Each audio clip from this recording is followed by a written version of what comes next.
Colônia, Alemanha. Por séculos, grandes levas de visitantes têm se reunido dentro desta catedral gótica para ver um sarcófago de ouro que dizem conter os ossos dos Reis Magos, também conhecidos como os Três Sábios. Apesar da história dos Três Reis Magos ser das mais populares e mais conhecidas no que se refere ao nascimento de Jesus Cristo, pouco se sabe realmente dessas figuras.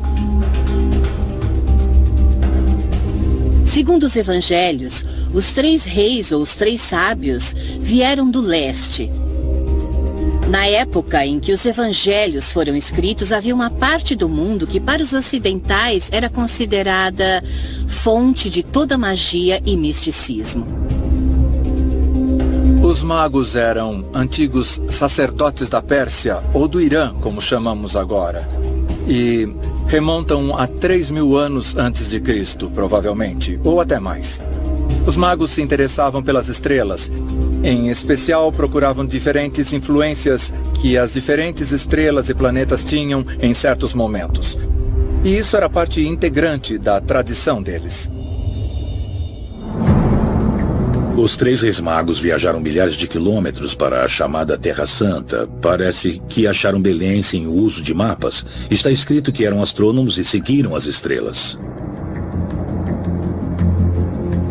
Mas os Três Reis Magos existiram mesmo?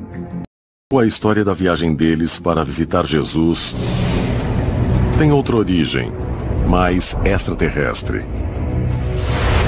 Vimos que a estrela os guiou. Então a estrela se movia ou estava voando e era inteligentemente dirigida porque levou os magos ao destino. E ela pairou sobre a manjedoura onde estava Jesus e lançou raios de luz para iluminar a manjedoura onde estava Jesus. Podemos nos perguntar se os próprios Reis Magos não seriam extraterrestres. Ou talvez se a própria estrela de Belém não era uma espécie de astronave extraterrestre que conduziu os magos.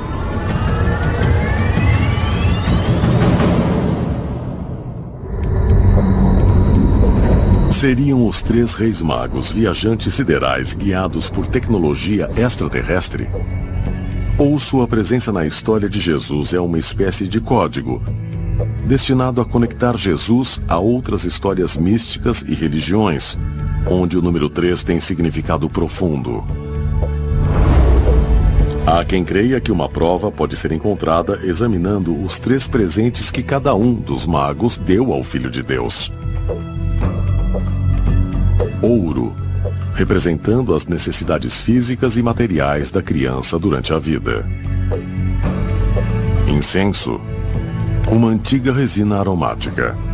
Uma teoria diz que quando queimada propicia expansão e iluminação da mente. E mirra, um óleo muito associado à morte e a embalsamamento, representando o além.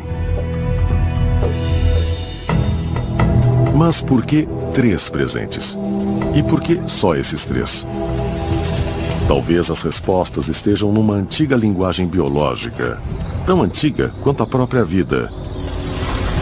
Uma linguagem escrita em código ternário.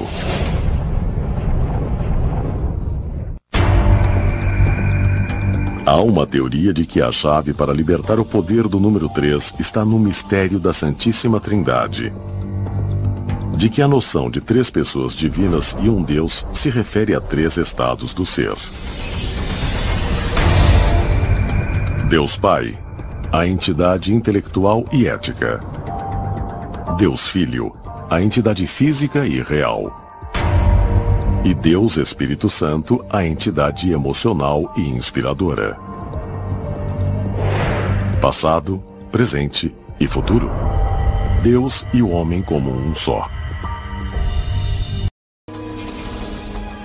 A obra de Leonardo da Vinci, que abrange um espectro incrível de disciplinas, até hoje influencia a ciência, a tecnologia, a medicina, a arte e vários outros campos, quase meio milênio após sua morte.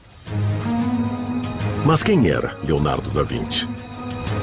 Apenas um homem de profundo intelecto e grande imaginação? Ou haveria talvez algo mais nessa genialidade toda? Quando o comparamos aos gênios modernos, sabemos, por exemplo, que tais seres humanos tinham total interesse na ideia de que não estávamos sozinhos no universo e que, de alguma forma, havíamos sido contatados por seres extraterrestres. Leonardo da Vinci é uma pessoa que acredita na existência de seres extraterrestres. Quando chegamos ao Renascimento, a igreja está praticamente comandando tudo. Então todo artista, todo mundo quer saber ler, escrever ou está no sistema monástico da igreja. Ou é claro, a igreja é o principal patrono de todo tipo de artista do Renascimento. Numa época em que tudo estava sujeito ao escrutínio da igreja, o jovem Leonardo da Vinci aceitou uma de suas primeiras encomendas artísticas: a pintura. Num escudo de madeira, de um monstro grego mítico, a Medusa. Uma górgona cuja cabeça estava literalmente coberta de serpentes vivas. Leonardo pintou uma medusa tão assustadora que o pai dele achou que estivesse mesmo diante de serpentes vivas. Mas por que, enquanto os mais destacados artistas de seu tempo pintavam imagens da Bíblia judaico-cristã, Leonardo teria escolhido retratar um monstro grego mítico? E justo aquele, talvez baseado numa criatura extraterrestre. Entre os anos de 1476 e 1478, há uma lacuna na vida dele. Não sabemos onde ele estava nem o que ficou fazendo nesses 2 anos. São anos em que ele desaparece dos registros históricos. Existe um hiato aí. Não sabemos nem em que cidade ele estava morando. Muito menos com quem estava trabalhando ou o que estava fazendo. O que poderia justificar que um homem do calibre de Leonardo da Vinci literalmente desaparecesse de todos os registros históricos, sobretudo quando exatamente nesse período ele começava a se destacar ainda mais?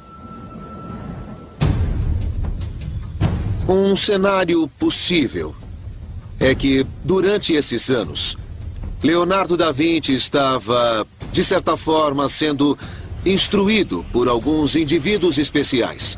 Gente que estaria lhe mostrando coisas que uma pessoa normal não teria necessariamente visto. Seria de fato possível que Leonardo da Vinci tivesse recebido orientações de seres extraterrestres? De uma coisa é certa. Após a volta de Leonardo para Florença em 1478, sua produção criativa atingiu um outro nível, ultrapassando a arte e alcançando inúmeras outras disciplinas. Ele produziu mapas aéreos de cidades italianas com incrível exatidão. Ele desenhou e construiu o primeiro veículo autopropelido. E inventou máquinas anos e até séculos à frente de seu tempo. Algumas pessoas pensam que talvez tenha havido uma influência extraterrestre no que ele sabia, porque certas pessoas, no decorrer da história, como que por magia, misteriosamente aparecem a cada 100 ou 200 anos e dão uma contribuição fantástica para os avanços da raça, da espécie humana. Qual era o segredo por trás do incrível surto de criatividade de Leonardo da Vinci? E por que razão, durante uma época que também destacou Copérnico, Michelangelo e Shakespeare, Da Vinci se sobressaiu mais do que seus contemporâneos? No caso de Leonardo da Vinci, em seus textos, ele conta que se deitava na cama, em seu quarto, e ele pegava uma vela e colocava essa vela no pé da cama. E assim, deitado na cama, ele olhava a projeção da chama no teto. Isso o colocava em um estado muito profundo, onde podia imaginar e ter novas ideias. Puccini disse que sua magnífica ópera Madame Butterfly veio de Deus. Ele a escreveu, mas ela veio diretamente de uma fonte divina. As obras de William Blake, textos e pinturas foram baseadas em repetidas visitas de anjos. Brahms disse que sua música vinha de um lugar além dele mesmo. Nós não sabemos se eles estavam de fato se comunicando com o divino, outra fonte de poder além deles mesmos, ou se estavam em contato com a própria inconsciência ou conhecimento profundo sobre os quais não costumamos ouvir.